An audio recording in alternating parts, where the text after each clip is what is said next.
The Sundered Accord had stood for 4,000 years. 17 species, one law, no member world raises arms against another. It had survived plagues, economic collapses, even a civil war on thread that nearly tore the Council apart. It had never survived contact with humanity, not because humans broke it, but because they didn't need to. Colonel Ethan Brooks stood on the observation deck of the Constitution, watching the debris field that used to be the human colony of New Providence. 40,000 people, gone in 11 minutes while the Council deliberated procedure. Behind him, Admiral Dana Whitfield read the final transmission from the colony's governor for the third time. It ended mid-sentence. "They knew," Whitfield said quietly. The Council had the Skarn fleet's approach vector 6 hours before the strike. They sat on it. Why? Because helping us would have meant admitting a non-signatory species deserved protection under Accord law. Political optics. She set the datapad down like it had grown heavier. 40,000 people died, so nobody had to update a treaty. Ethan didn't answer. He didn't need to. 3 days later, humanity did something the galaxy had never seen a species do in the 4,000 year. History of the Accord. It declared war on everyone. The message went out on every frequency, translated into all 17 member languages simultaneously. Sent not to the Skarn alone, but to the Council itself. You had 6 hours. You chose paperwork. Humanity withdraws from the Sundered Accord, effective immediately. We do not recognize your authority, your borders, or your right to tell us how to defend our own. Anyone who comes near our people again answers to us. Not the Council, U.S. The Council chamber, according to the leaked recordings that later flooded every network in Accord space, went dead silent for 11 seconds. Ambassador Virith Cole of the Threxan delegation reportedly asked in genuine confusion, "Declares war against whom?" The answer came 4 days later when 3 unmarked Skarn raiding cruisers, the same ships, responsible for New Providence, were found drifting in the Corvale system. No boarding action? No demands. Just human ships arriving, disabling their engines with weapons no database had on file, and leaving them exactly where they'd float for the next decade as a message. The Skarn High Command called it an act of barbarism. Humanity called it a Tuesday. What terrified the Council wasn't the raw firepower. Plenty of species had big guns. It was the speed. Human ships didn't wait for committee approval. Captains made decisions in seconds that Council fleets debated for weeks. There was no central authority to negotiate with because human military doctrine forged over centuries of conflict.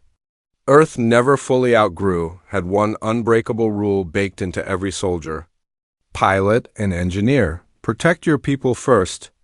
Ask questions never, Lieutenant Commander Priya Ashworth, half the fleet's tactical division, called her the Ghost because Skarn sensors couldn't hold a lock on her wing for more than 4 seconds, put it simplest.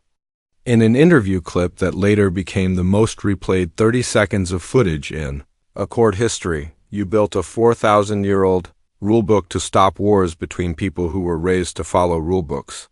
We weren't. We're the species that fought 2 world wars, split the atom, and then decided the smartest thing to do with that knowledge was build fusion reactors instead of using it all on each other. You didn't declare peace with something patient. You declared peace with something that already knows exactly how bad war can get, and decided it was never doing that again. To anyone, including you if you make us. 6 weeks after the Corvale incident, the Council did something it had never done in its entire existence. It requested a private audience with a single human representative. No delegation, no translators, no recording devices. They sent Colonel Ethan Brooks. He sat across from 13 council members in a chamber built for grandeur, under lighting designed to make petitioners feel small. It didn't work. "We wish to discuss reinstatement," said the Threxan chair, "under revised terms. Terms that would recognize human sovereignty and response authority as no."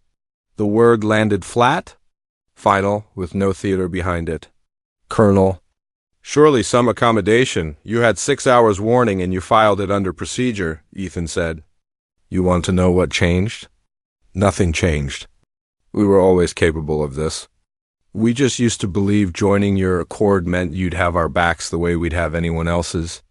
You taught us that was a mistake in 11 minutes flat. We don't forget lessons that fast.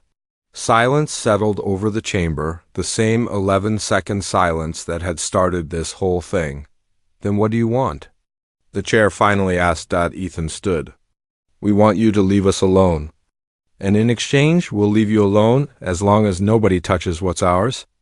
That's not a treaty. That's not a rule book. That's just how it's going to be. He walked out without waiting for a response. He didn't need one. Word would spread the way it always did now, fast.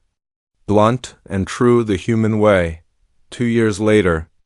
No species in Accord space had tested that boundary twice. The wreckage of the 3 Skarn cruisers still drifted in Corvale. Untouched, a monument nobody had asked for and nobody dared remove. New colonies rose where New Providence had fallen. Ringed by defense grids that answered to no council, no vote, no 6-hour delay, and somewhere in the quiet space between the stars, 17 species that had spent 4,000 years building rules to prevent war finally understood. The truth humanity had known all along. Some species make treaties to keep the peace. Humanity made war end. Permanently, the moment anyone was foolish enough to start one.